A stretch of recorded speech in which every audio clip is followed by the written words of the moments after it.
Hi there friends, Ken here, your Thrifty Apprentice. Happy Wednesday everyone, and welcome back to another Thrifty Review.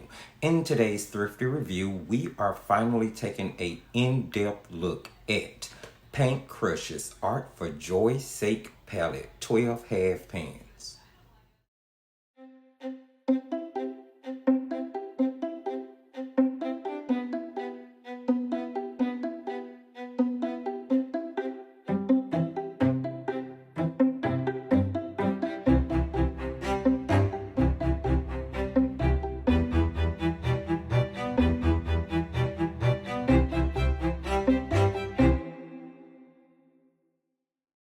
Okay friends, as usual with an in-depth review video, let's start with a painting demo.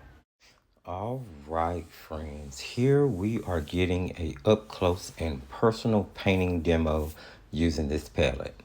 As I tested these paints, I made it my mission to use them to paint things the palette might not normally be used to create.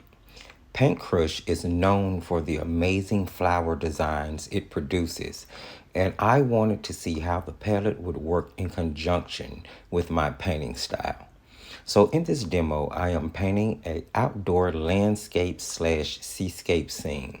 I also wanted to start participating in Plein Air April by using this month to focus on my landscape paintings.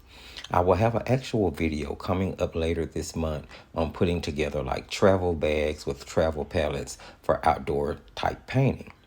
I will also be showing you how I shoot my reference photos outside and use them to paint on the inside, bringing the outdoors in. So be sure you subscribe and hit that notification bell so that you don't miss any of it. Now, this palette is a mixture of colors I wouldn't normally use for landscape painting, and I love the fact that it forced me outside of my comfort zone. And as a result, I played around with mixing colors I never have before. I have to admit, it was eye-opening and pretty fun, friends. In the next section, we're going to talk more about the individual colors, but the palette has a mixture of transparent and more opaque colors in it. So I have found it works pretty well with mixing muted down earth tones that lend to really decent landscape painting. The more opaque colors help me to achieve body in the painting faster and in fewer layers. Now, despite some of the reservations my mind had about some of the technical aspects of the palette, I find myself diving deeper and deeper into the effects I could pull off with it. In this particular painting, I didn't really have to use any of the warmer colors, but you will see when we get to that part of the review that I found a use for almost every single color in this palette, including the neon yellow, which actually thoroughly surprised me. So go ahead and enjoy the demo, and in the next clip, we will get down to the nitty-gritty of the paints in this palette.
As we move into the review section of this review, I wanted to let you know that this is not a sponsored video. I have not been compensated in any form for the review of this product. All opinions, with an emphasis on the word opinion, about this product are my own. Gotcha. I will add that all opinions are solely about the art palette product and not about a person, personality, or influencer. Now that I have your attention, Alrighty then. it would be a great time to remind you to sprinkle a little love by giving the video a thumbs up if you have enjoyed yourself up to this point. So here we have our palette and our swatching sheets.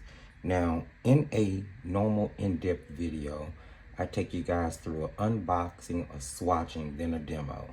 We did the demo at the beginning of this video because the unboxing and the swatching for this palette set was previously done in a video that came out a couple of weeks back. I will be sure to link that video, but what I would like to do is just show a couple of highlights from that video that will kind of sum up the unboxing and swatching section before we jump into looking at every single thing. For Art for Joy's Sake palette, which is what we are going to be unboxing, swatching, and doing an initial painting demo with today. Art for Joy's Sake palette. The front of the box has Paintcrush, Artful Living with Christy Rice, Light Fastness Notes. Our palette includes 2 pigments of a lower light fast rating. We recommend protecting any artwork from extended exposure to direct sunlight. Artwork can also be sprayed with UV spray or framed under UV glass. As a best practice, regardless of light fastness rating, we recommend protecting all art from direct UV exposure. Warning, choking hazard, small parts, not for children under 12. This palette is not a toy, conforms to ASTM D4236. Made in China, non-toxic. Pigments used to formulate the colors in this palette. So here is a list of pigments for the paints, but it's just a list of the pigments. It does not tell you what paint has what pigment in it. So I guess I'm going to try to have to make my best educated guess on what pigments are in what paints. Vegan friendly, pigments based, no fillers. Okay, so there's a bold advertisement. It says that there are no fillers in the paint, that the paints are all pigment based, meaning that I guess that they're just pigment and binder. Again, here are the pigment numbers with no distinction as to what colors they actually make. My name is Christy Rice, and I believe in the power that art making holds to bring joy into our lives quickly. My approach to painting is one that ensures that stress is not part of the experience. I just want you to have an amazing time splashing some color around. It latches pretty well there. Don't seem to be any issues with that. There are 3 mixing wells on the top. This seems to be the standard, or what you would expect from a standard 12 half pan, 6 full pan 10, and a tray that is accented with rose gold. That is really aesthetically very pleasing, very pleasing.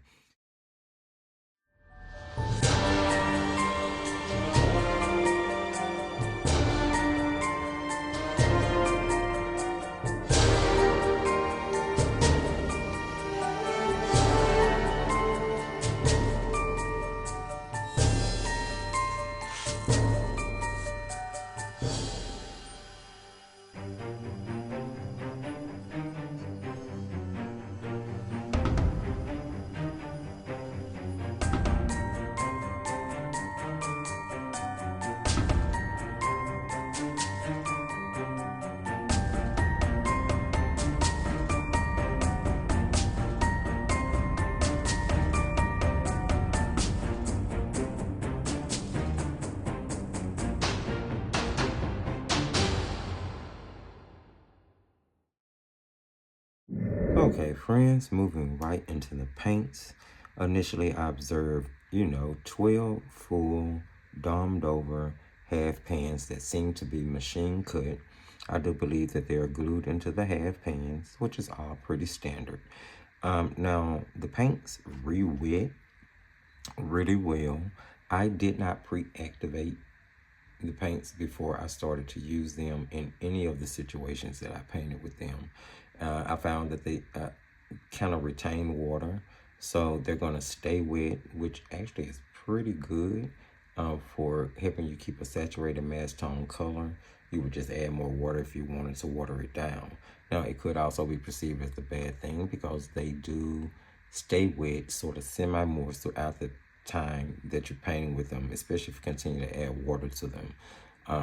So they'll wear down pretty fast, especially if you paint with them a lot, So kind of, it could be looked at as a pro, it could be looked at as a con. It really just depends on who you are and what your painting style is. But I do believe that it's relevant information to be presented.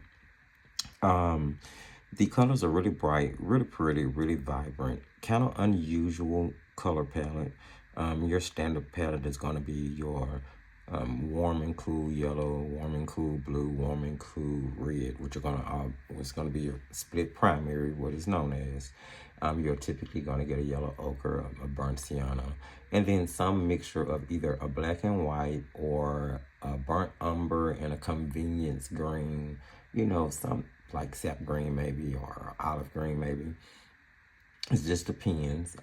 I've seen them come in many different variations, but this particular palette is completely, outside of the normal realm. And not saying this is a bad thing, just presenting the obvious, right? So, of the colors that are presented, information is a little, kind of scarce as to what they're made up of, what the true light fastness of them are, what the true opacity rating of them are. However, it is kind of easy to deduce what may be some of that information. Now, the box did mention that the light fastness, that the palette had 2 fugitive pigments in it, basically. And of course, they gave the recommendation for spraying with the UV spray and framing on a UV glass, regardless of what the light fastness is.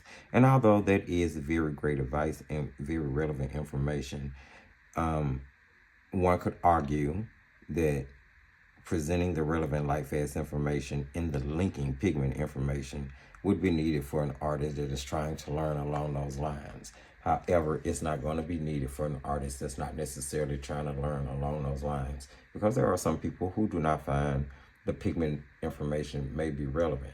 I'm not saying all. There are a lot of beginner and some experienced painters that I've run into and had the opportunity to talk to who do not necessarily look at the absence of linking information like that as a deal breaker.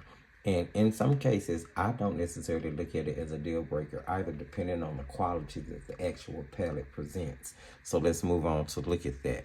Now, I swatched the paints out in the normal aspect that I do any other palette, giving it 3 layers of paint. There's going to be a watery swatch and then 2 additional glazing layers, Now, what I'm doing is testing the opacity and the saturation of one particular color as it continues to dry and be layered upon. Now, this helps me see the true opacity of any particular color, in my opinion. Of this palette, I was able to denote straight off that 3 of the colors, that being the calm, the sweet, and the passion, are definitely on the opaque side. There's no doubt that one can see from plain observation, blossom, I'm saying passion, but I meant blossom, calm, and sweet. One can see from first observation, it's plain, that those 3 are colors that have mixed of more than one pigment, and one of those pigments is definitely white. So, if you wet one particularly, you're able to see the white mixed in the paint. Now, I'm not saying this is a bad thing. I'm just presenting the actual information of the palette. So, is this useful? Is this relevant in a palette, especially when you only have 12 colors? I actually found it to be very useful, and we're going to get to that in just a moment. So, the rest of the colors seem relatively transparent. There's two that I would probably put more on the semi-transparent side, but with that being said, I didn't find them to contain any grit or chalkiness. There was nothing that rubbed off on my hands or on any other papers that they've been sitting on, any other projects that they've been near, any tissue paper that I run across them. None of that has smeared or rubbed off any of the paint of any color. However, you know, if you rub any watercolor paint hard enough, you're going to get some paint. It's that simple. Well, almost. not always, but I'm just talking about with enough brute force, you can move anything. That's basically the point I was making. So here I was doing a flow test, and I wanted to test the paints for salt. The flow test actually went pretty well. I think the paints flow amazingly. And I found that to be the case throughout the painting process for many of the projects that I did with them. They reacted relatively well to salt, but most of the paints that we test here on the channel do. You are able to get texture with them if you wanted to use that for an effect. Now, I pulled the Fearless, the Fierce, and the Flow from the palette as the three primaries. Outside of that, I think the other colors are more on the convenience color level because they're meant to be used straight from the pan to paint with, not maybe necessarily mixing. Although you can mix them together to make really beautiful colors. The Fearless was a little unusual for me. I'm not really used to having a fluorescent in the palette, especially not a fluorescent that's used as one of the primaries. I was scared at first, thinking that I was really going to just be mixing colors that were all over the place. But I actually found that the color mixed in to make some really gorgeous secondary versions and tones of colors that I normally mix from any other yellow. Here I mixed them together, got a really beautiful saturated orange where I was using the Fierce and the Fearless. Here I'm using the Fierce and the Fearless, and it gives you sort of a phthalo green feel, the green that those two mix. It puts you in mind of phthalo green. And then here I mix the Fearless and the Flow together, and it gave me a really saturated violet. It was pretty beautiful, and the more blue you add to it, the more deep violet it becomes, which is actually kind of surprising to me because I really believe that Flow is phthalo blue, PB15 colon 3 green shade. Now there were a few pigments listed on the side of the box. Now there is no linking information from the pigment to which paint is actually in, but some of them you can kind of deduce. I definitely believe that the Delve is the PBR7, which would be the palette's version of burnt sienna. Something has PBK11 mixed in it. I couldn't really deduce which one it is. I think it's the Growth, because as you can see, as that color builds in saturation, especially once it gets towards mass tone, it looks like maybe it could have the black in it. You guys know me, I like to explore and try to figure this type of stuff out. So yeah, but there is some pigment information, but I honestly can't tell you exactly what is what for sure. I believe the 10 is PG7, which is a phthalo green. Let me see what else. PW6. Now see, that's what I'm saying. Now the PW6 is listed on the side of the palette as one of the pigments that are in the paints, but there is no white, and PWC is a pigment white 6. So that has to be the second colors that's mixed into the Calm, Sweet, and the Blossom. So that's what I'm saying. I mean, you know, the pigments are there, but not there. It really just depends on how you look at it. So you're just going to have to take that information as it is and kind of use it to make the best decision for you, whether you think, you know, it's something that works for you. Now, I did swatch them out again here with the stamp set. I really wanted to just kind of build the stamps like they were real instead of just using it to swatch. I think it went pretty well. Again, I really like the flow, and I was becoming more comfortable with using those 3 opaque colors to actually mix with. And the more comfortable I became with them, the more I realized that they really made some really kind of creamy, bodyful colors that allowed you to kind of get a lot done in one layer. And I kind of think that was the point. It was like light bulbs were starting to go off in my head about the palette the more I painted. Looking at some of the things that I did with it, off screen, I've done a cinnamon roll. As you guys know, I like to paint a lot of desserts, and it kind of scared me at first because the palette does not have a standard yellow ochre in it. I wasn't sure if I was going to be able to use that fluorescent yellow to really get the effect that I wanted, but I was able to mix those colors together, and I believe I was able to pull off the cakey look of a cinnamon roll pretty well between 2 or 3 colors, including one of the opaque colors. So it was they definitely come in handy. They definitely come in handy, especially for kind of adding, kind of grounding the color, using the color to ground the image. I think you guys have seen this. I think I did it in a live. It wasn't, you know, my best moment. It wasn't my best painting, but I do hope I was able to relay the feel that I was going for in that live. I do know that I was able to achieve what I was looking for as far as the paints was concerned, which was to test to see how well I was able to mix the darker tones, leaning into the gray paints, gray and black area. I don't think there was an issue with that at all. I was able to achieve different depths in the grays and the blacks in order to put dimension in the foreground. Again, not a masterpiece, but it still gave me a better look into the things I was able to do with the paints. They are, although they do have flow, they can be controlled as long as you're using the right water ratio. They can really be controlled.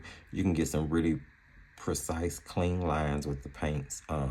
They flow off of the brushes pretty decently. Didn't have any issues with any of that. Now, I tried to stay away from painting flowers, but I ended up painting this one sitting in front of the TV, watching a TV show. Saw a flower, kind of inspired me on a wall of a museum or something of that nature. And this is what came out of it. Now, I'm not a floral painter. There are many other people you could look at on YouTube who paint flowers so much better than I do.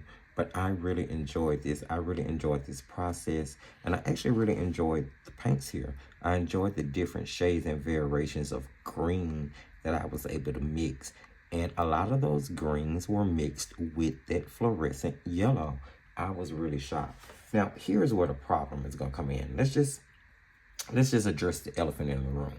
Where the problem is going to come in is that most people do not consider and do not look at a fluorescent as a light fast paint. You know, it's going to fade. That's going to be the first thing that is going to be the argument against that fluorescent in the palette. And I get it. I understand. I really do. But I really think it depends on how you paint.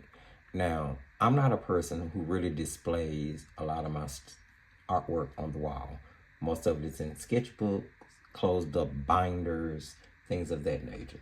What you guys see on the wall behind me in most of my videos, I set up for the sole purpose of shooting videos. If I didn't make content, they probably wouldn't be on the wall. They would probably be in sketchbooks. And under conditions like that, painting with a fluorescent is not going to be effective.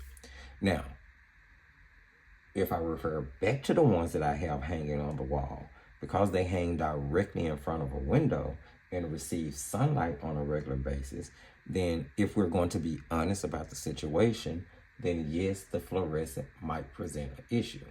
But the only way to know that is to truly do the light fast testing on it. I do not think that there has been any true light fast testing done on this particular palette and presented as of yet. Now, I know Christy has a light fast testing process in progress. I've seen clippets about it in other videos. So I'm really waiting on that to drop because I'm really curious and the information that the company is going to put forth about the light fast information of the palette. And in the meantime, I'm still going to be painting with it because, again, I don't put a lot of my stuff on the wall. I don't have a lot of my stuff sitting out. However, I have to make the point as an honest product reviewer that I can understand why some people have reservations, and that is only said in all fairness. Now, of course, there was the painting that we painted today in today's video, which again, I wanted to kind of push the paints and show that they could be used in sort of a moody landscape, seascape type of scene, pushing them further outside of that sort of floral element. Although, again, we know they can be used to paint floors with no issue. I also did a sort of outside landscape spread where I painted 4 different outside scenes. You guys saw this one in the unboxing. This one was a reel on Instagram, and I think I did these 2 off camera, but I really wanted to do like some up close and personal landscape, outside vibey type things that you would not standardly think about picking up a palette that has flowers all on it. You know, I really wanted to put the palette to the test. And here's what I've deduced. They have a nice flow. The paints are really bright and vibrant. They mix really well. They layer pretty decently. I did not do a lift test because I always do a lifting test with you guys.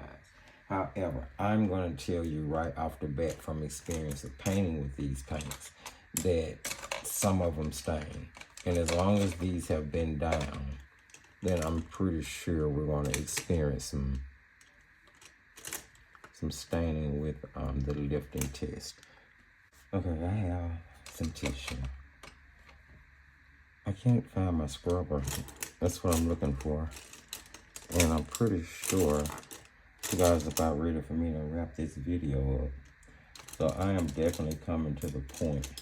I just wanted to show you guys that I've definitely used the paints. I've definitely taken my time to test them. That way, you can be assured that the opinion I'm giving you, I really feel. So I'm going to try to lift out fierce reds or normally staining. So as you can see, it lifted, but it definitely stained. Let's try sweet. Now the more opaque ones lift really well. That one lifted right out. That actually lifted really beautifully. Truth be told. Let's try calm. Again, beautiful lift. Almost went right back to the white of the paper. Now I'm not sure how fearless it's gonna lift, but let's see. Let's see what we got here. Oh, that actually lifted pretty well. Look at that. It's not too bad.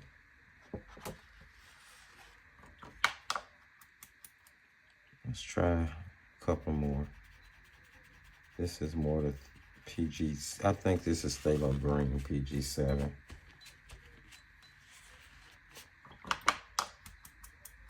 I don't normally lift like this. I just want y'all to see. I just want you all to see with your own eyes. So the paints lift. They lift pretty well. Let me go down. Let me try Passion. It looked like it should stain. Okay, so yeah. That one stains, definitely. Let's see about Punchy. Yeah, punchy stains. But for the most part, they live. There's only 2 of them. Of course, they low. Yes, they low is gonna stain, always. But it lifted. It lifts a little bit. But so, they lift pretty well too. All around, it's not a bad palette. Not at all. I think that there are so many good qualities about it and so many enjoyable things that I experienced throughout painting with them. And I'm going to continue to paint with them until I use them up. Definitely. I think you get some really beautiful, bright, unexpected color mixtures. And you're able to paint these really whimsical and cute type things outside the flower realm. But if you want to take it to the flower realm, you really can, and still achieve the same type of effect. Now, there is going to be some standoffish people about the pigment information, and I understand that. I do. If you're one of those people that's in the middle and you'll paint with a palette that doesn't have necessarily defining pigment information and defining light fast information, then, you know, I think you might find the paints enjoyable. If you're one of those people that don't really concern yourself too much with that information, I think you're definitely going to find the paints enjoyable. If you're a hybrid like myself, where you will paint with whatever, although you still want to know the importance about all the important information, I think you're going to find them enjoyable. And then you're going to find people who, you know, just won't like them. And that's going to happen to any product. Even if I was to one day, you know, release my own product, I'm pretty sure there's going to be somebody who doesn't like it. It's going to be the way of the world, and that's okay, because everything is not for all of us.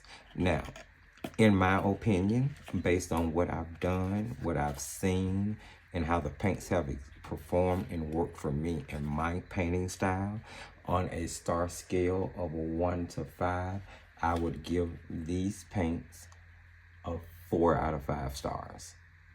That's right. 4 out of 5, that's where they fall for me. Yes, they do. I really enjoyed them. I think that they are a really nice palette of paints. They were a different alternative from palettes that I set up. For instance, I'll show you. Here is, ironic enough, this is one of Christie's palettes. This is the Anemone's palette. The 12 one, I think that's the Anemone. I think it's the Anemone's palette. I think it is. But I use this to pan up paints on a Facebook Live. And I was making a studio palette. And what I have here is basically a warm and a cool yellow, a warm and a cool red, a warm and a cool blue. There is yellow ochre. There's burnt umber in this one instead of burnt sienna. I put a Payne's gray in here because I like Payne's gray. There's a sap green as a convenience green.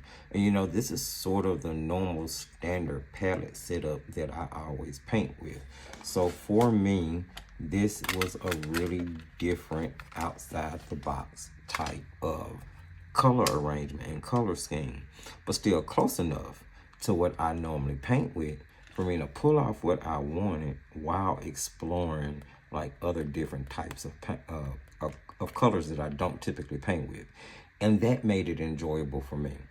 I'm speaking from my perspective and my experience. I really enjoyed the paints. So I give them 4 out of 5 stars. I think that anybody who is really looking for a really cool, different set of colors to play around with, then this might be a palette you want to give a try. So there you have it, guys. There is my video review in its completion of the Paintcrush, the Art for Joy's Sake palette, 12 half pan set. If you saw, heard, picked up on anything you liked in this video, don't forget to give the video a thumbs up, my friends. Go ahead and jump in the comment section and let me know what you think about today's review. Let me know, have you used the palette? How has it worked for you? What do you think about it? What great things have you painted with it? Let me know your opinion. Share the video. Sharing is caring, and maybe someone else will love to see the information on this palette. You can hit up the video description for all of the relevant links. Come join us in the Facebook group, Paints, Pencils, Pastels, and Markers, where all artists are welcome, no matter what your level, no matter what medium you use.